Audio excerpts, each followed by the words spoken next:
ठीक है, तो बच्चे लोग हमारा जो अगला टॉपिक है वो है के मैप के अंतर्गत डोंट केयर कंडीशन आता है। तो देखो, डोंट केयर कंडीशन को जो है रिप्रेजेंट करने के लिए, चाहे वो सॉफ हो या पॉस हो, उसको कहा जाता है, वो रिप्रेजेंट होता है एक्स से। ठीक है, डोंट केयर को रिप्रेजेंट किससे करते हैं? एक्स से रिप्रेजेंट करते हैं। ओके, आप इसको रिप्रेजेंट कर सकते हो एक्स से। Don't care is represented by x. मतलब क्या है? डोंट केयर ए का वैल्यू या तो 0 हो सकता है, या तो 1 हो सकता है, या तो वो वैल्यू क्या हो जाता है? एक्स हो जाता है। मतलब डोंट केयर हो जाता है। उसकी वैल्यू 0 हो या 1 हो, आपको उसका केयर नहीं करता है। तो कहता है what is the need of don't care and what is the advantage of don't care. तो कहता है डोंट केयर सिचुएशन से वो क्या होता है, हमारे सर्किट को और मिनिमाइज किया जा सकता है, मिनिमाइज किया जा सकता है और ज़्यादा अपने सर्किट को बाय यूजिंग डोंट केयर। बात समझ गए? तो डोंट केयर की वजह से अगर तुम्हारा सर्किट बड़ा हो रहा है तो इसको इग्नोर कर दोगे, लेकिन अगर डोंट केयर की वजह से वो छोटा हो रहा है तो फिर ये क्या करता है? ग्रुपिंग में क्या करते हैं? ग्रुपिंग जो हम लोग करते हैं तो उस ग्रुपिंग में ये हिस्सा लेता है। बात समझ गए? अब देखते हैं इसके रिगार्डिंग हम लोग का। तो ये क्वेश्चन जो तुमको दिया जाता है वो डोंट केयर लिख के दे दिया जाता है, चाहे कंप्लीट इंग्लिश में लिख दे या सिंपली आपको जो है एक्सप्रेशन ऐसे लिख के दे दे कि मान लो कि फंक्शन है भैया ए कोमा बी कोमा सी, जिसमें कि सिग्मा जो दिया गया है सिग्मा एम, वो कहता है 1 पर है, 2 पर है, 3 पर है, 1 पर है, 2 पर है, 3 पर है और 1 2 3 पर है। और डोंट केयर को डी से डिनोट कर देता है। डोंट केयर जो है कहाँ पर है? 4 पर है। बात समझ गए? तो इसको जब सॉल्व करोगे तो क्या होगा? ये तो तुम लोग जान गए 1 2 3 कैसे होगा। तो मतलब क्या है कि एक डब्बा बनाएंगे,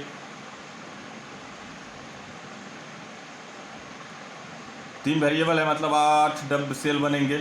मैंने इधर लिख दिया ए, इधर लिख दिया बी सी। तो ये क्या हो गया? बी बार सी बार। ये क्या हो गया? 0 1 मतलब बी बार सी, 1 1 मतलब बी सी। ये हो गया 1 0 मतलब बी सी बार। ये हो गया ए बार और ये हो गया ए। इसका सेल नंबर 0 1 2 और 3। ये हो गया 4, ये हो गया 5, ये हो गया 6, सॉरी ये हो गया 7, ये हो गया 6। तो मान लो कि क्वेश्चन दिए हुए है जी डोंट केयर जो है 0 पर है। डोंट केयर कहाँ पर है? 0 पर है। तो अब देखो होगा क्या? अब होगा क्या? पहले 1 2 3 पर है तो 1 पे 1, 2 पे 1 और 3 पे 1। ठीक है, लेकिन डोंट केयर है ना 0 पर, तो डोंट केयर के लिए एक्स से रिप्रेजेंट करते हैं। तो अब देखो, अगर 3 ही स्विच दिया जाता है 1 1 1, तो कितने ग्रुप बनते? 2 ग्रुप बनते। 2 ग्रुप बनते तो आपका वेरिए 2 एक्सप्रेशन लिखाता, मतलब 2 टर्म लिखाता, क्योंकि हर एक ग्रुप का एक एक टर्म लिखाता ना, मतलब 2 गेट लग जाता। लेकिन अगर इस डोंट केयर को यहाँ दे देता है तो सर क्या कहता है? डोंट केयर पार्टिसिपेट करता है ग्रुपिंग में, चाहे वो सॉफ्ट हो या पॉस हो। डोंट केयर उस दोनों में काम करेगा। तो अब कितना ग्रुप बनेगा? एक ही ग्रुप बनेगा ना। जब ग्रुप 1 बन गया, इस डोंट केयर की वजह से एक ग्रुप बना। अगर ये डोंट केयर नहीं होता तो एक ग्रुप नहीं बनता। तो अब जब डोंट केयर की वजह से एक ग्रुप बन गया, तो एक ग्रुप बनाने के बाद देखो इसका एक्सप्रेशन क्या बन के आ रहा है? ए बार कॉमन क्या निकल के आया? ए बार। बी बार इसका है लेकिन इसका नहीं है, मतलब ओनली ए बार।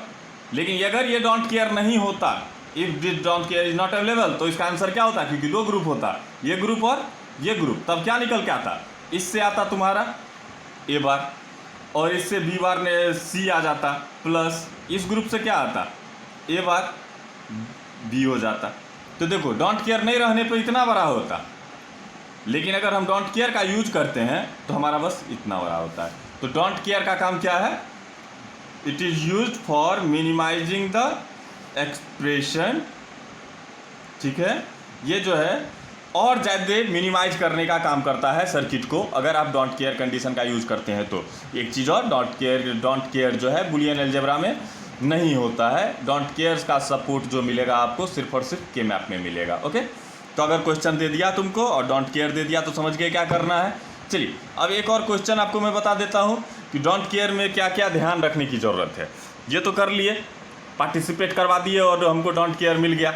ओके, अब देखते हैं अगला कि अगर कोई क्वेश्चन ऐसा हो कि मान लो इसी क्वेश्चन को कहता है कि डोंट केयर कहाँ दे दिया है? 4 और 3 पे भी दे दिया, 0 पे दे दिया, 4 पे दे दिया और 3 पे दे दिया। तब जो सिचुएशन बन के आएगा क्या आएगा? ऐसा ऐसा आएगा ना। तो देखो एक ग्रुप तो ये बन गया भैया, बन गया, और एक ग्रुप मान लो कि तुम इस 4 का भी बनाने कहोगे, लेकिन ये जो ग्रुप फॉर्म हो रहा है किसकी वजह से फॉर्म हो रहा है? डोंट केयर की वजह से फॉर्म हो रहा है ना। तो जब कोई डोंट केयर सिचुएशन की वजह से ग्रुप बने सिर्फ, तो उसको इग्नोर कर देते हैं, इस ग्रुप को हम नहीं बनाएंगे। मतलब if group is created by don't care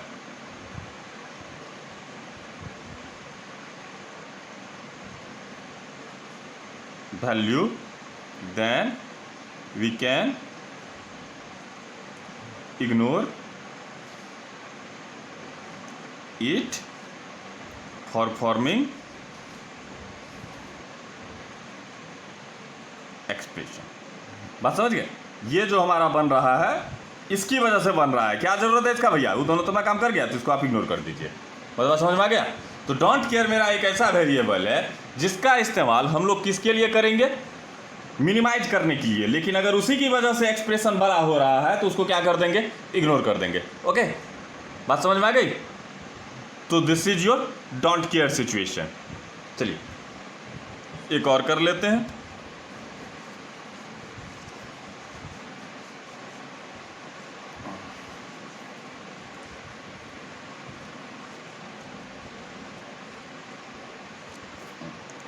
मान लो कि फंक्शन दे दिया है हमको, फंक्शन a, b, c, ठीक है, और सिग्मा m कह रहा है कि वेरिएबल 1, 5, 7 पर है, और कहता है डोंट केयर कहाँ कहाँ पर है। तो पहले तो ये बना ले हम लोग।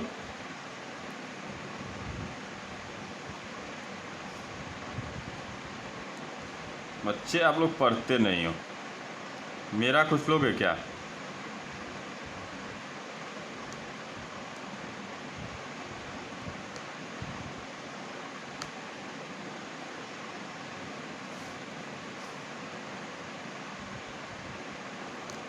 जीरो 1 2 3 4 5 6 7, ये सेल नंबरिंग हो गया, सेल इंडेक्सिंग हो गया। कहता है 1 5 7 पर है, 1 5 7 पर है, और कहते हैं अगर डोंट केयर हम दे देते हैं किस पर? 3 पर। ठीक है, डोंट केयर हम कहाँ दे देते हैं? 3 पर। तो 3 पर दिए तो मतलब ये बन गया x। तो अब जो ग्रुप बनाओगे तो कितने का बनाओगे? 4 का, क्योंकि हमको तो ट्राई करना है मैक्सिमम का ग्रुप। तो जब 4 का ग्रुप बन गया तो देखो कॉमन क्या है? ए बार तो नहीं है रहा कॉमन, बी बार नहीं रहा कॉमन, सी।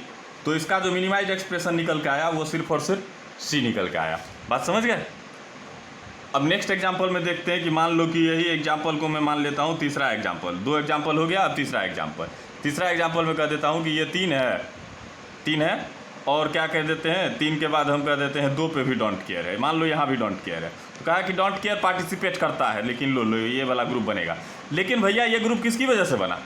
डोंट केयर की वजह से बना। तो डोंट केयर का काम है भैया, अगर वो तुम्हारे प्रॉफिट का है तो उसको यूज करो, मतलब अगर मिनिमाइज कर रहा है डोंट केयर तो उसको यूज करो। लेकिन अगर इसी डोंट केयर की वजह से वो जो है और बड़ा हो रहा है तो जस्ट इग्नोर करो। बात समझ गए? आंसर अभी भी क्या रहेगा? सी ही रहेगा।